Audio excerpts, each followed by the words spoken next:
नुकतंच सरकारनं दोन खूप चांगले निर्णय घेतलेत.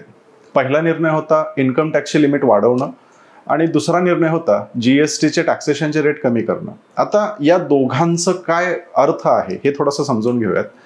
हे बघा कसं असतं, कोणतीही अर्थव्यवस्था त्याच वेळेस चालते ज्यावेळेस अर्थव्यवस्थेमध्ये मागणी खूप चांगली असेल. लोक मागणी करतायत. आता लोक मागणी कधी करतात तर ज्यावेळेस त्यांच्या खिशामध्ये पैसा असेल त्यावेळेस ही मागणी अर्थव्यवस्थेमध्ये दिसते. आता टॅक्सेशनमध्ये बऱ्याचदा हा पैसा सरकार लोकांच्या खिशातनं काढून घेतं, कारण सरकारला पण देश चालवण्यासाठी पैशाची गरज आहे, खर्चाची गरज तिथं आहे.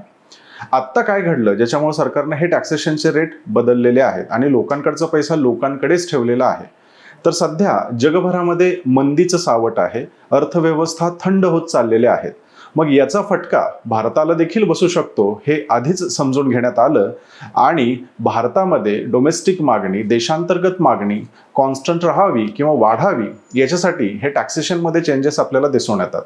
याचा नक्कीच फायदा भारताला येणाऱ्या काळामध्ये होणार आहे, कारण लोकांकडे पैसा जास्त आहे, मागणी जास्त असणार आहे, म्हणून उत्पादन चांगलं राहील आणि देशाची अर्थव्यवस्था जी आजपर्यंत आंतरराष्ट्रीय मागणीवर अवलंबून होती ती आता डोमेस्टिक मागणीवर, देशांतर्गत मागणीवर या कठीण काळामध्ये सुद्धा प्रगती तिथं करू शकते.